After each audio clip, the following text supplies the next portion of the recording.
Assalamualaikum warahmatullahi wabarakatuh. Saya Nuzlatun Nuri Laila Fitri dan rekan saya Nadam Aulia Muntaza akan menjelaskan materi kelompok 3 tentang locus delicti dan tempus delicti. Langsung saja ke materi yang pertama, yakni locus delicti. Locus delicti merupakan ketentuan tentang tempat kejadian suatu tindak pidana. Nah,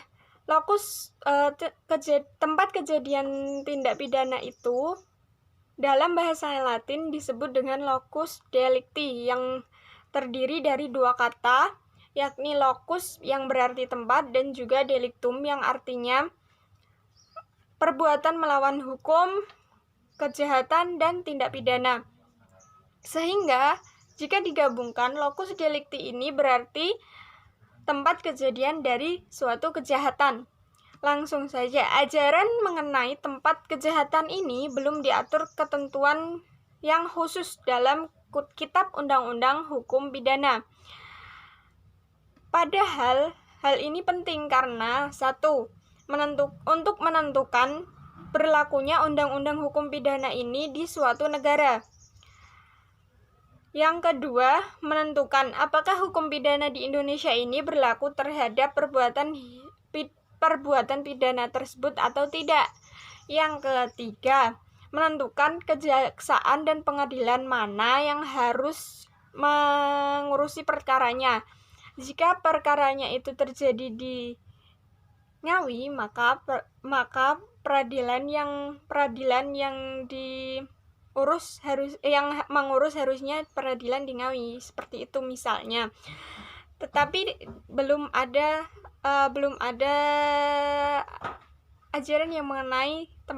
ajaran mengenai tempat kejahatan ini. Yang selanjutnya, Mulyatno menjelaskan bahwa para ahli menentukan manakah yang menjadi tempat terjadinya tindak pidana tersebut memiliki banyak pendapat sehingga menimbulkan dua aliran. Aliran yang pertama itu aliran yang menentukan di suatu tempat, yaitu tempat di mana terdakwa melakukan perbuatan tersebut. Yang kedua, aliran yang menentukan di beberapa tempat yang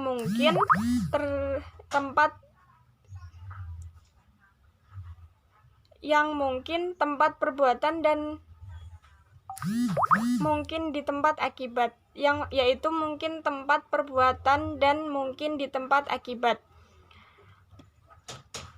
Teori-teori tentang locus delicti ini menurut Sudarto adalah: yang pertama, teori perbuatan material. Menurut teori ini, maka yang menjadi locus delicti ialah tempat di mana pembuat melakukan segala yang kemudian dapat mengakibatkan kejahatan yang bersangkutan. Yang kedua, teori alat yang dipergunakan. Menurut teori ini, delik atau kejahatan dilakukan di tempat di mana alat itu ditemukan. Yang ketiga, teori akibat. Menurut teori ini, yang menjadi locus delicti adalah tempat munculnya akibat dari kejahatan yang dilakukan. Kemudian, batas berlakunya hukum pidana menurut tempat dan orang. Asas berlakunya hukum pidana di Indonesia ini adalah: yang pertama, asas teritorial. Asas ini menekankan bahwa hukum pidana berlaku di dalam wilayah Republik Indonesia bagi siapapun yang melakukan tindak pidana. Yang kedua, asas nasionalis aktif atau perlindungan. Ketentuan-ketentuan hukum pidana Indonesia berlaku bagi warga negara Indonesia yang melakukan tindak pidana di luar wilayah negara Indonesia. Yang ketiga, asas nasionalis pasif menekankan pada kepentingan hukum Indonesia. Bila kepentingan negara Indonesia dilanggar, baik dari WNI atau WNA ataupun orang yang stateless, baik di luar ataupun di dalam Indonesia, maka undang-undang hukum pidana ini dapat diberlakukan bagi pelaku. Yang keempat, asas universal menekankan bahwa apabila suatu tindak pidana merugikan kepentingan bersama dari suatu negara, maka layak bahwa tindak pidana dapat dituntut dan dihukum oleh pengadilan setiap negara dengan tidak dipedulikan siapa saja yang melakukannya dan di mana saja. Berikut dari saya, selanjutnya akan diteruskan oleh rekan saya. Kita masuk pada poin yang kedua, yakni tempus delicti. Tempus delicti yaitu berdasarkan waktu. Untuk menentukan apakah undang-undang dapat diterapkan terhadap satu tindak pidana, mengenai penentuan soal waktu atau tempus delicti dalam undang-undang hukum pidana tidak dijelaskan secara rinci, serta tidak ada ketentuan khusus yang mengaturnya. Padahal keberadaan tempus delicti sangat perlu. Untuk yang pertama adalah menentukan berlakunya hukum pidana sebagaimana yang diatur pada pasal 1 ayat 1 KUHP, yakni tidak ada perbuatan yang dapat dihukum selain atas kekuatan peraturan pidana dalam undang-undang yang diadakan pada waktu sebelumnya. Dalam hal apakah perbuatan itu adalah perbuatan yang berkaitan pada waktu itu, sudah dilarang atau dipidana. Jika undang-undang dirubah sesudah perbuatan itu terjadi, maka dipakailah aturan yang paling ringan bagi terdakwa. Yang poin kedua adalah menentukan saat berlakunya verjering termin atau daluarsa, sehingga perlu diketahui saat yang dianggap sebagai waktu permulaannya adalah terjadinya kejahatan. Yang ketiga adalah menentukan hal yang berkaitan dengan pasal 45 KUHP. Menurut pasal ini, hakim dapat menjalankan 3 jenis hukuman terhadap tersangka yang umurnya belum genap 16 tahun. Yang pertama adalah mengembalikan kepada orang tuanya. Yang kedua adalah menyerahkan kepada pemerintah dengan tidak menjatuhkan hukuman. Dan yang ketiga adalah menjatuhkan hukuman yang diancamkan terhadap kejahatan yang dilakukan oleh terdakwa. Berlakunya hukum pidana menurut waktu atau tempus pada pasal 1 ayat 1 dan ayat 2 KUHP, yakni adalah yang satu di dalam pasal 1 ayat 1 KUHP terkandung 3 asas, antara lain 1 asas legalitas. Tiada hukuman tanpa suatu peraturan terlebih dahulu menyebut perbuatan yang bersangkutan sebagai suatu delik dan yang membuat suatu hukuman yang dapat dijatuhi atas delik itu. 2. Asas larangan berlaku surut. Larangan memberlakukan undang-undang yang baru lahir terhadap suatu tindakan pidana yang sebelumnya belum diatur dalam undang-undang. Jadi sifat undang-undang pidana adalah berjalan ke depan dan tidak ke belakang. Yang C adalah asas larangan penggunaan analogi. Analogi terjadi apabila suatu hukum menyebut dengan tegas suatu keadilan yang diatur atau suatu kejadian yang diatur, tetapi peraturan itu dipergunakan juga bagi kejadian lain yang terang tidak disebut dalam peraturan itu, tetapi dapat terjadi dengan kejadian-kejadian lainnya.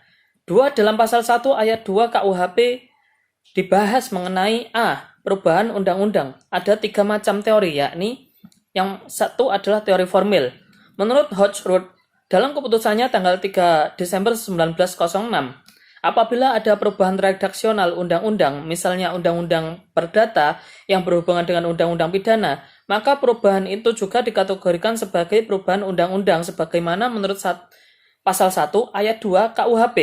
Walaupun perubahan itu sendiri disebut dalam redaksi suatu pasal dalam undang-undang pidana itu sendiri. Yang kedua adalah teori material terbatas, yakni tiap perubahan dalam perundang-undangan yang sesuai dengan perubahan perasaan atau keyakinan, hukum dapat membuat undang-undang. Tidak boleh diperhatikan suatu perubahan keadaan karena waktu atau van Gogh. 3. Teori material yang tidak terbatas, yakni tiap perubahan undang-undang, baik dalam perasaan hukum dari pembuat undang-undang maupun dalam keadaan karena waktu, boleh diterima sebagai suatu perubahan dalam undang-undang. Menurut artikel kata pasal 2 ayat 1 Hochrodt. Ini menurut Hochrodt, oke? B. Undang-undang. Undang-undang mana yang akan dipakai untuk menjerat tersangka apabila terjadi suatu perubahan undang-undang? Apabila terjadi perubahan undang-undang ketika tersangka sedang dalam proses penyidikan atau peradilan, maka undang-undang yang dipilih adalah undang-undang yang paling menguntungkan bagi tersangka, baik dari segi hukumnya maupun segala sesuatu yang mempunyai pengaruh atau penilaian suatu delik. Semakin banyak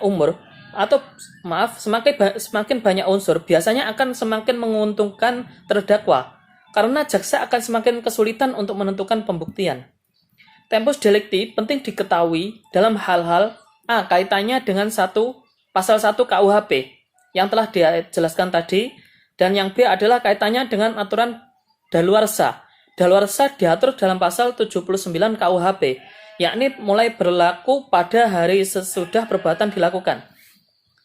Teori tempus delicti yang dikemukakan oleh Kartanegara. A. Teori perbuatan fisik ialah teori yang menjelaskan kapan suatu delik dilakukan oleh tersangka. B. Teori bekerjanya alat yang dipergunakan, menjelaskan mengenai kapan suatu alat digunakan untuk melakukan suatu delik ini, diaktifkan dan berakhir jika memberikan akibat bagi korbannya. Misalnya, racun, bom, dan sebagainya. C. Teori akibat, yakni menjelaskan mengenai kapan akibat timbul ketika terjadinya suatu delik. D. Teori waktu yang jamak, merupakan batas berlakunya hukum pidana menurut tempat dan orang. Mungkin cukup itu dari kami, kurang lebihnya mohon maaf. Akhiran wassalamualaikum warahmatullahi wabarakatuh.